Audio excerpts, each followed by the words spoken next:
इंसानों के नाम अफजार रेहान। मोदी जी युद्ध नहीं बुद्ध। इंडियन कश्मीर के सियाती मुकाम पहलगाम में 26 बेगुनाह इंसानों को हिंदू होने की तसल्ली करने के बाद जिस बेदर्दी और सफाकी से कत्ल किया गया है, कोई हवान ही होगा जो इस अफसोसनाक सान्या की मजम्मत नहीं करेगा। रियासती असम्बली के खसूसी इजलास में चीफ मिनिस्टर उमर अब्दुल्ला ने रंधी हुई आवाज में मरने वालों के नाम पढ़ते हुए जो तकरीर की है, इसका एक एक लफ्ज दर्द में डूबा हुआ था। वज़ीर आला और वज़ीर सियाहत की हैसियत से मैं इनका मेजबान था, वो मेरे मेहमान थे। वो मेरी दावत पर मुल्क के कोने कोने से कश्मीर आए थे। इनकी महफूज वापसी यकीनी बनाना मेरी जिम्मेदारी थी जो मैं अदा नहीं कर सका। मेरे पास माफी मांगने के लिए अल्फाज नहीं है। मैं अंदर से खोखला हो गया हूँ। मैं इन बच्चों से क्या कह सकता हूँ जिन्होंने अपने वालिद को खून में लथपथ तड़पते हुए मरते देखा। मैं इस बेवा को जिसकी चंद रोज कबल शादी हुई थी मिला। इसने मुझे बताया कि वो पहली बार कश्मीर आए थे और अब मरने तक इस गहरे सदमे का दुख झेलूंगी। इसने मुझे पूछा कि हमारी गलती क्या थी। मैं उसे क्या जवाब दूं? जब मैं कायदे हिज़्ब इख्तिलाफ के हमरा मरने वालों के लवाहिकीन से मिला तो मेरे पास कहने को कोई अल्फाज ना थे। मशरक से मगरब और शुमाल से जनूब तक हमारा पूरा मुल्क इस हमले की जद में आया है। जिन लोगों ने ये घिनौना फेल किया है उन्होंने कहा है कि उन्होंने ये हमारे लिए किया है, लेकिन क्या हमने इनसे ये मांगा था? क्या हमने कहा था कि 26 इंसानों को ताबूत में वापस भेजो? आज पूरी वादी में एहतजाज हो रहा है। ये पहला मौका है कि पूरे जम्मू कश्मीर में लोग इतने बड़े पैमाने पर सड़कों पर निकले हैं। कोई कस्बा और गाँव नहीं जहाँ लोग इस सान्या के खिलाफ एहतजाज नहीं कर रहे। जब ये सान्या हुआ तो हमारे लोगों ने जख्मियों को अपने कंधों पर उठाया, इन्हें हॉस्पिटल में पहुंचाया, इनके लिए खून दिया। हमारा एक नौजवान आदिल हुसैन शाह उन्हें बचाने की कोशिश में अपनी जान पर खेल गया। गरीब लोगों ने पूरी वादी कश्मीर में अपने इन मेहमानों के लिए ऐसी मोहब्बतें पेश की जिनकी मिसालें नहीं मिलती हैं। ये तो थे वजीर आला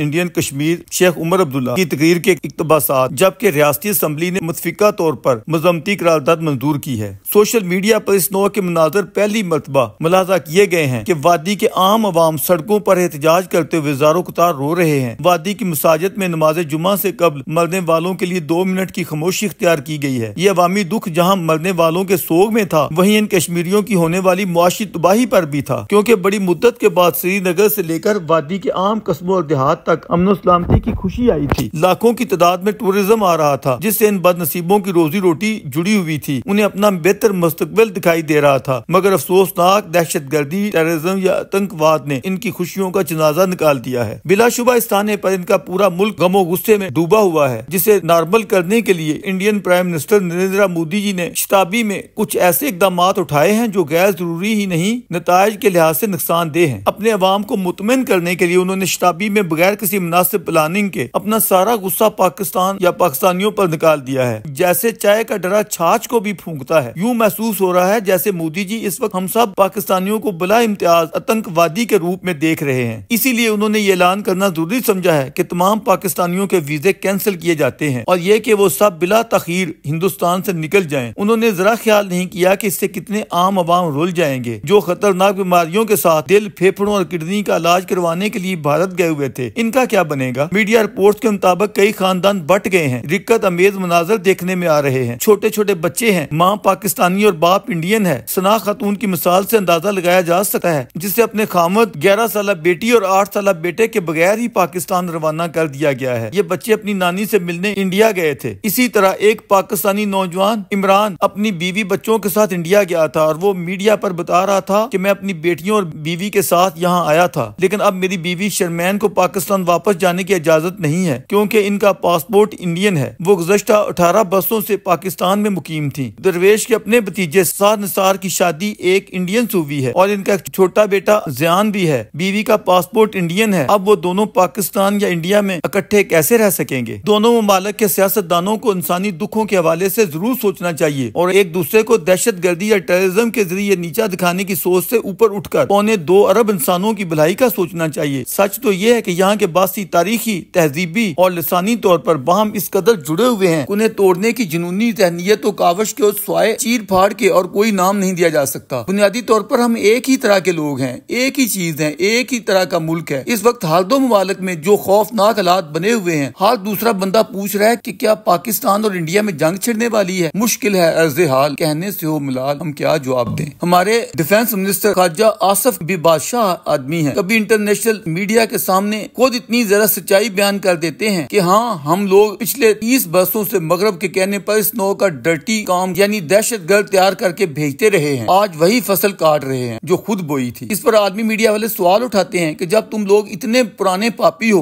तो फिर अपने मौजूदा पापों से इनकारी क्यों हो रहे हो। ये हमारे डिफेंस मिनिस्टर ही हैं जो मीडिया के सामने कभी ये कहते हैं कि 3 दिन के बाद जंग शुरू हो जाएगी, कभी कहते हैं 1 हफ्ते या 4 दिन बाद शुरू हो सकती है, क्योंकि मोदी बहुत गुस्से में है, वो हम पर हमला कर देगा जिसका हम पूरी तैयारी से जवाब देंगे। दरवेश Indian prime minister Narendra Modi को भी ये याद दिलाना चाहता है कि सरकार ये आप ही कहा करते थे कि ऐ पाकिस्तानी हुक्मरानों, आओ गरीबी के खिलाफ जंग करें, आपस में लड़ने की बजाय भूख, नंग, बीमारी, जहालत और दहशतगर्दी, आतंकवाद के खिलाफ लड़ें। ये आप ही का दिया हुआ नारा था कि युद्ध नहीं बुद्ध, यानी जंग नहीं शऊर को अपनी सियासत का महवर बना लें। लेकिन आज आप कभी हमारा बॉर्डर बंद कर रहे हैं, कभी हमारा पानी बंद करने का बयानिया जारी फरमा रहे हैं और कभी अपनी फोर्सेस को जंग लड़ने की अथॉरिटी दे रहे हैं। ठीक है, आपकी तरफ टेररिज्म हुआ है, आपके बेगुनाह लोग नजायज तौर पर मारे गए हैं, जिन पर पाकिस्तान ने भी इज़हार अफसोस किया है और ये पेशकश भी की है इस थाने की इंक्वायरी या तफ्तीश किसी मुश्तरका ज़ाब्ते के तहत करवा ली जाए। कोई शक नहीं कि इस वक्त टेररिज्म हमारे दोनों हमसाया ममालिक का मुश्तरका इशू है। पाकिस्तान खुद दहशतगर्दी से कौन सा बचा हुआ है। वहाँ जितनी भी तलखियां हैं, इनका हल किसी युद्ध या जंग से नहीं निकल सकता। बुद्ध, शऊर या समझदारी से, हौसले से मिल बैठकर ही अमन सलामती की कोई राह निकाली जा सकती है। पहली जंगों के जरिए कौन से इशूज हल हुए हैं जो अब हो जाएंगे। साहर लुधियानवी ने क्या खूब कहा था, खून अपना हो या पराया हो, नस्ल आदम का खून है आखिर, जंग मशरक में हो या मगरब में, अमने आलम का खून है आखिर। जंग तो खुद ही एक मसला है, जंग क्या मसलों का हल देगी। आग और खून आज बख्शेगी, भूख और एहतियाज कल देगी।